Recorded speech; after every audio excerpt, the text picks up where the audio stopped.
Welcome back students to the second part of Physical Features of India video. Today, as I had introduced in my last video, we are going to start with the northern plains. The northern plains have been formed by the interplay of the three major river systems, namely the Indus, the Ganga and the Brahmaputra, along with their tributaries. We have read about all these major rivers in our chapter Drainage System in Geography. And also you will be dealing with all these rivers in your next year's course also.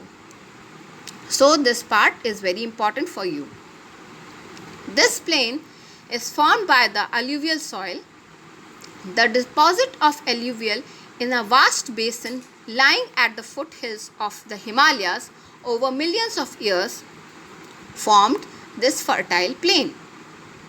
It spreads over an area of 7 lakh square kilometers. The plain being about 2,400 kilometers long and 240 to 320 kilometers broad, is a densely populated physiographic division which a rich soil cover combination with adequate water supply and favorable climate, it is agriculturally a very productive part of India. And also because of this productivity and fertility of land, it is also one of the most populous part of India. The northern plains can be broadly divided into three sections: the Punjab plain, the Ganga plain and the Brahmaputra plain. The Punjab plain. The western parts of the northern plain is called the Punjab plain. It is formed by Indus and its tributaries, and a large part of this plain lies in Pakistan. The Indus and its tributaries, the Ravi, the Chenab, the Satluj, the Beans, etc. The section of plains is dominated by the Doabs. Doabs is a land between two rivers. The Ganga plain. It extends between Ghagra and Tista rivers. The Brahmaputra plain.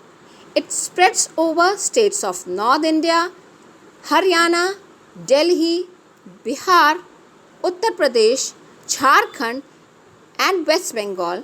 Particularly in Assam lies the Brahmaputra plain. The northern plains can be divided into four regions. Firstly, the narrow belt of about 8 to 16 kilometers in width, lying parallel to the slopes of the Shivaliks, are called the Bhabar. The streams and rivers re-emerge and create a wet, swampy and marshy region known as the Tarai. The floodplains of the rivers and present a terrace-like feature is known as the Bhangar.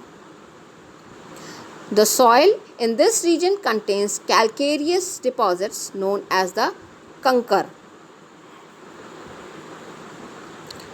Now we start with the Peninsular Plateau. The Peninsular Plateau is a table and composed of old crystalline, igneous and metamorphic rocks. It was formed due to the breaking and drifting of the Gondwana land. The plateau has broad and shallow valleys and rounded hills. This is a brief description of the Peninsular Plateau. This plateau consists of two broad divisions, and they are the Central Highlands and the Deccan Plateau. Now, in this map we can see the Central Highlands as well as the Deccan Plateau. I have added this slide to make the Central Highlands and the Deccan Plateau clear on the map of India. Now, the specialty of the Central Highlands. The part of the peninsular plateau lying to the north of the Narmada River, covering a major area of the Malwa Plateau, is known as the Central Highlands. The extent of Central Highland is from Vindhya to Aravalli Hills. The slope of Central Highland is from southwest to northeast. The river Chambal, Sindh, Beta and Kain flow are according to the slope of the plateau. The Central Highlands are wider in the west and narrower in the east. The Chota Nagpur Plateau in the eastward extension of the Central Highlands. The Chota Nagpur Plateau is drained from Damodar River. Now the Deccan Plateau.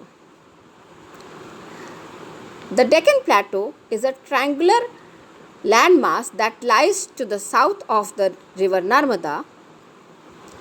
The Deccan Plateau is higher in the west and slopes gently eastward.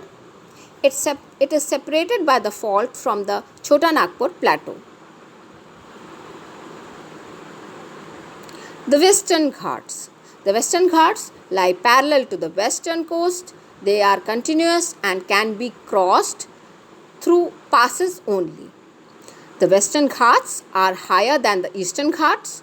Their average elevation is 900 to 1600 kilometers. Now, these are the points that you have to memorize, that the Western Ghats are higher than the Eastern Ghats. Also, that the Western Ghats can be crossed through passes only. The Eastern Ghats. The Eastern Ghats stretch from the Mahanadi Valley to the Nilgiri in the south. The Eastern Ghats are discontinuous and irregular and dissected by river draining into the Bay of Bengal. Their average elevation is 600 meters. The Indian Desert.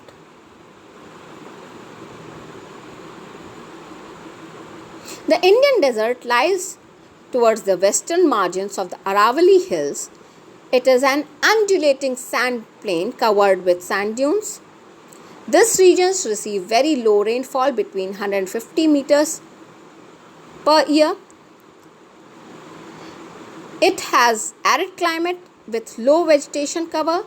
Streams appear during the rainy season. Now, in today's video, we will be dealing only up till here. And the second topic we'll start in my next video will be the two types of the Indian desert. Till then, students, do plot the Eastern Ghats and the Western Ghats on the map of India, as well as mark the Central Highlands and the Deccan Plateau in the map of India. Till then, as we meet in our next video, stay home, stay safe. Please follow the SMS rule: S for soap, M for mask and S for social distancing. Till then, Jai Narayan.